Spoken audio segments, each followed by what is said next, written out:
Okay, let's get started. So, hi everybody, my name is Ihor Burlachenko. I am VP of Engineering at Make, a company that builds essential tools on the Casper ecosystem. And I believe many of you have used our Casper..live. It's Network Explorer and truly the front door to the Casper ecosystem, where you can not only observe what's happening on the network, but also discover new stuff. And we are working heavily on making it as user-friendly as possible.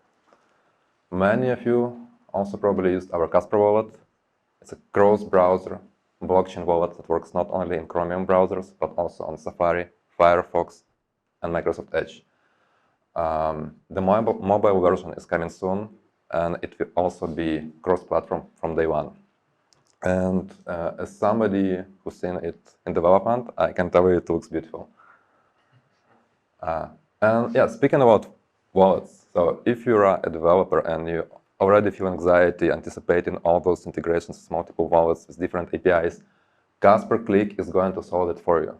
And on top of that, it will also provide a so-called social login, fiat on-ramp using Topper's upholds Topper. And for the users, it will provide an already known from Web2 SSO-like experience. So it's like truly one click to integrate them all. And Casper Cloud, it's another product aimed to make developers' lives easier. And it's like really a collection of instruments. It includes access to reliable and well-maintained Casper node. It provides access to enriched and indexed on-chain data. And very soon it will also provide possibility to subscribe to granular events on the network, and such granular as your smart contract events. And if your application is working with NFTs, recently we released Casper Market. That's an NFT marketplace, and if you need to deal with minting, listing, and trading NFTs, it's going to solve it for you. And if you're a non-technical creator, Casper Studio is our no-code solution, which allows you to mint and publish your collection on Casper Market. And Casper name, so regardless whether you're a developer or just a user, if you find public key hashes, like non-user friendly, Casper name, that's a product that will solve it for you. So it's a name service, it's not ready yet, but once ready, it will be integrated into all products in our Casper ecosystem and as well from third-party developers. So you guys probably think I will be talking about our Casper suite today, right? Well, we at Make also known for our goal of making blockchain accessible for mass adoption. So Michael Storer, our CTO, gave a great presentation on that topic in the Blockchain Hub at the World Economic Forum in Davos earlier this year. So if you haven't seen it, I highly recommend. Much if when this recording is uploaded to YouTube, let's make sure to put a link right here. Yeah, you can do that, right? Yeah. And speaking about mass adoption, we understand that it's like not an overnight event and it's not a single-man effort. It requires hundreds and thousands of creative people who can build products that bring value to the users. And value that can only be provided by blockchain. And today, I want to talk about a topic we all at Make are really passionate about, our mission, which is make blockchain convenient for both users and developers, and we are doing that on the Casper Network. So by developers, we here mean everybody who builds on top of blockchain, not just engineering, so more like broader sense, and the users correspondingly are the users of those products, which sometimes could be other applications, Web 2 or Web 3. So if you look at the blockchain, both users and developers face a challenging onboarding process. Yeah, so if you zoom out and just like see from the higher level, we are still like pretty much there. Right? So you need to know and understand blockchain to use it. So in the past 15 years, we added smart contracts. We made consensus algorithms better. We learned how to utilize trade-offs, but we really didn't do enough to make blockchain more accessible. So quite contrary, So blockchain developed in like private club with its own jargon, making it even more detached from the rest of the world. So blockchain is often misunderstood and misused. Sorry. So because of that, it's really hard for small developers especially, to start building on top of blockchain. So they would spend more time resolving complexity of blockchain integration than working on their own product. And like many of them like even don't bother to start. And those who join, they all repeat the same path. They solve those complexity, and many of the efforts are repeated because they are solving the same problems. And unfortunately, many of those efforts are thrown away because very often small developers do not have resources, capacity to push their products forward. And that's a huge miss for the ecosystem, because small developers with a variety of ideas they could execute simultaneously in parallel could be a huge source of innovation in the ecosystem. And it's obvious that we should take action to elevate both users and developers in their initial experience with blockchain. So the question, how much is enough? And so where we should take them? And our answer is right there. So what does it mean? What is that last step? So that last step is essential mechanic of blockchain, unique to blockchain, that cannot be abstracted in any other way. So to define that mechanic, actually to find out what it is, let's define what blockchain really is. So blockchain is a data storage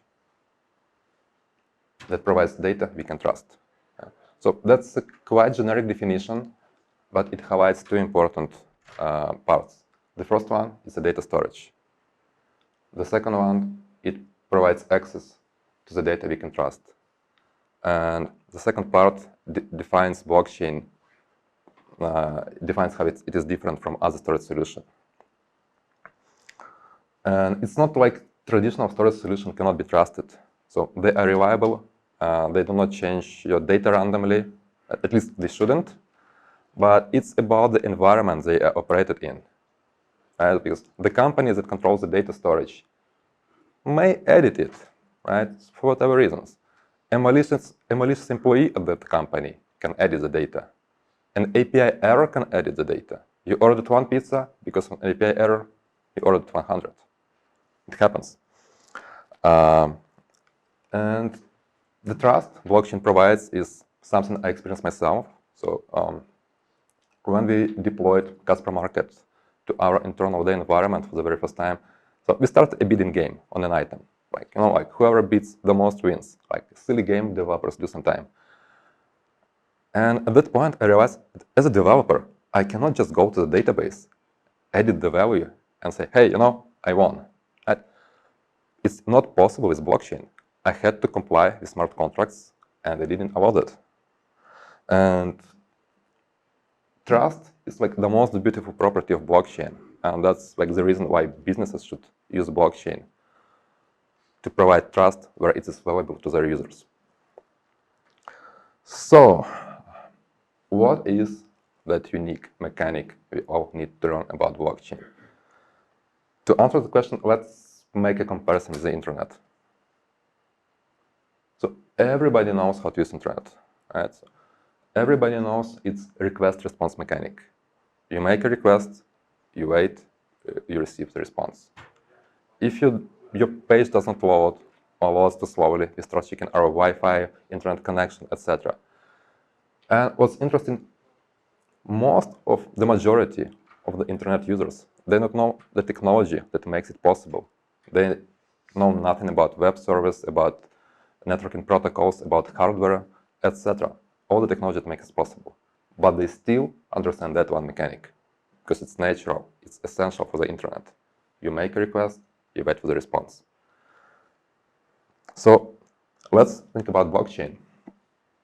So since we defined blockchain as a data storage, so let's see how users interact with the data storage in Web 2. And the answer, they don't. Users don't interact with the storage in Web 2. There is typically an application the users interact with, and that application, on the other hand, interacts with data storage. It's basically a man in the middle by design. So in blockchain, there is no such middleman. The users interact with blockchain directly. However, to make a transaction on blockchain, to execute an action, make an operation, whatever we call it, they need to prove their identity by signing the transaction. And that signing step will be the same for all blockchain applications. Like whatever network you use, to prove your identity, you will need to sign a transaction.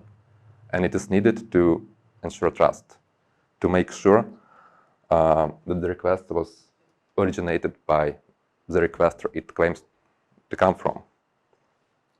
And outside of the signing step, users make a request. And that's something they already know from the internet. So the need to sign their transactions is one essential blockchain mechanic that users need to understand. And basically, for the end users, using blockchain should mean, okay, this application uses blockchain. It means it provides more trust to the data because it cannot be edited randomly or in some malicious way. And sometimes I will need to sign my transactions. So let's look at the developers.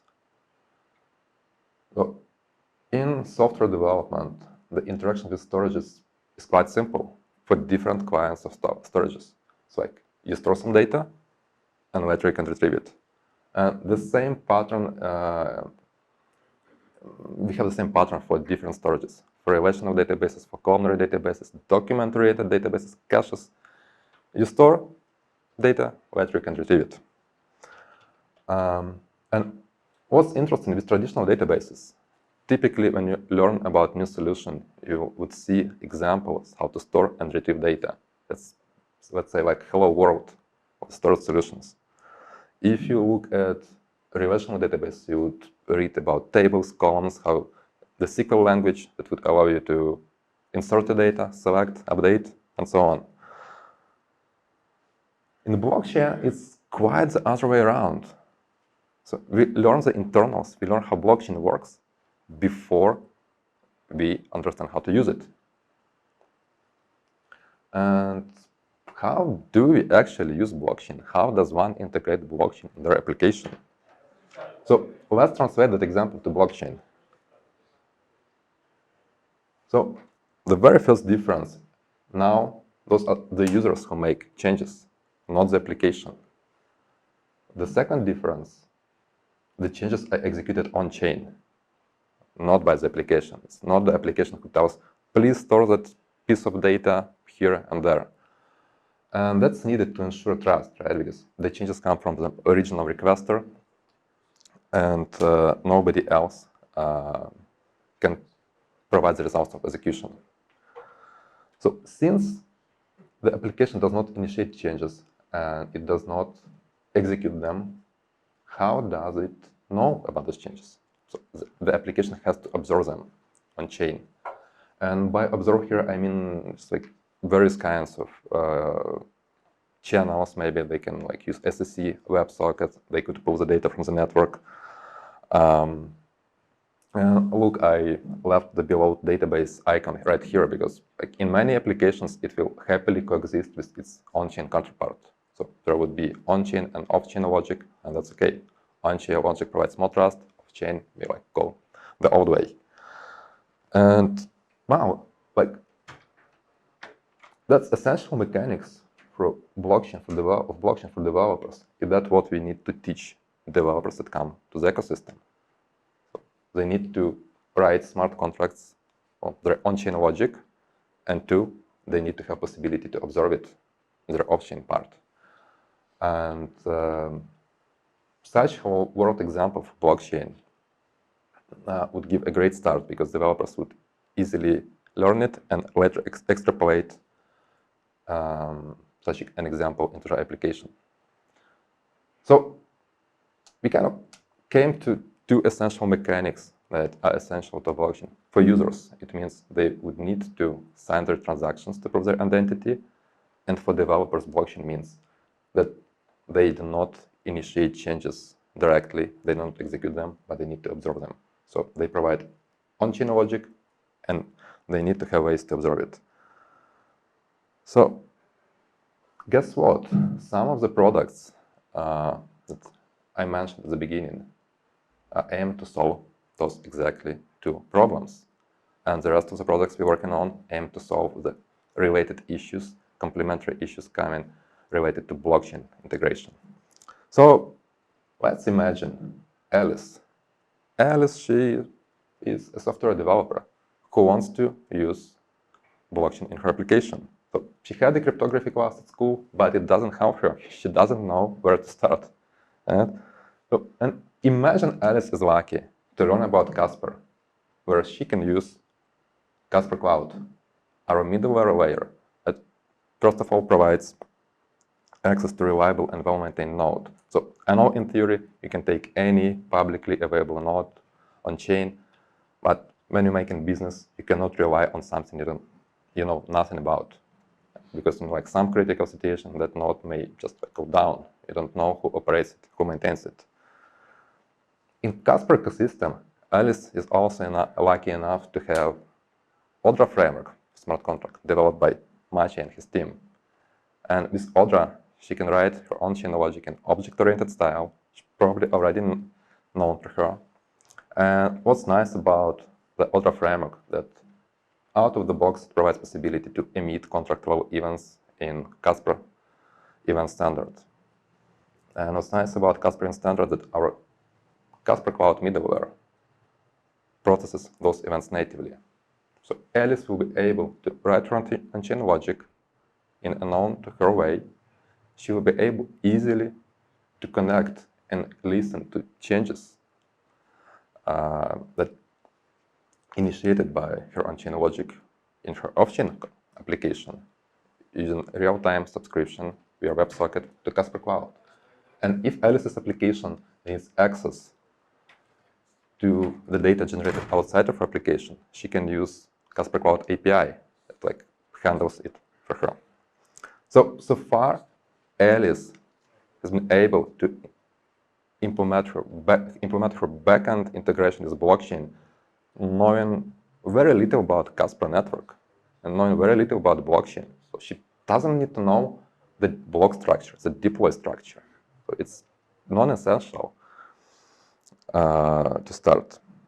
So isn't it beautiful? And if Alice's application, let's say, works with NFTs, she may not need to write any code at all. So she can use a Reddit code solution called Casper Market. She can take Casper CP 78 NFT standard. She can take a standard implementation of that contract, configure it for her needs, and list it on Casper Market. And it will take the trading logic for trading activity for her. If needed, she could use a white label solution. Like non-technical founders could use also like Casper Studio, a no-code solution I mentioned before, to mint and publish their collections. So in Casper ecosystem, Casper.click is going to handle the identification problem for her. Because Casper.click is, as I mentioned before, provides access to all blockchain wallets available in the Casper ecosystem. It provides access to so-called social login. It is essential for users that are new to blockchain because they will be able to identify themselves using like Google login, for example, which is something already they know. To handle the payment question, Casper.click provides access to Uphold Stopper on RAM solution. And users will be able to pay for blockchain execution without knowing nothing about crypto. They will be paying in fiat, and they will not know what's happening under the hood. And the last but not least, the users will be greeted with as a single sign-on like solution they're already familiar with. And once the users are ready to migrate into full self-custody, there is Casper Wallet, which is already integrated into Casper.click And as I mentioned, it's a cross-browser and cross-platform wallet. It's a friendly user interface, and we are working to make it even better. And to smooth out the transition into self-custody, Alice can use Casper name to replace all those non-user-friendly public hashes that tell nothing about the users on the chain with the human, readable, and understandable names. And while doing all that, Alice will be able to observe and debug pre-integration using Casper..live. Now I mentioned Bob. It's Alice's friend from the same cryptography class. When he starts using Alice's application, he will be greeted with single sign-on experience he already knows from Web 2 with Casper.click. When there is a need to pay, Bob will be paying in fiat. There is nothing new to him. He will not know about crypto and blockchain mechanics. Once Bob is educated enough and decides to move into self-custody, he transitions to Casper Wallet, cross-browser, cross-platform blockchain wallet. If Bob finds his public hash non-user-friendly to him, he can generate a custom name, user Casper name. And Bob will be able to validate all the logic, all the on-chain logic on Casper..live, which is one of the points of decentralized system. You don't need to just trust the developer. You can validate everything that happens on-chain from other sources, such as Network Explorer. So wouldn't it be such onboarding experience for both users and developers be much better than what we have right now? I bet it would. And we are going to make it happen.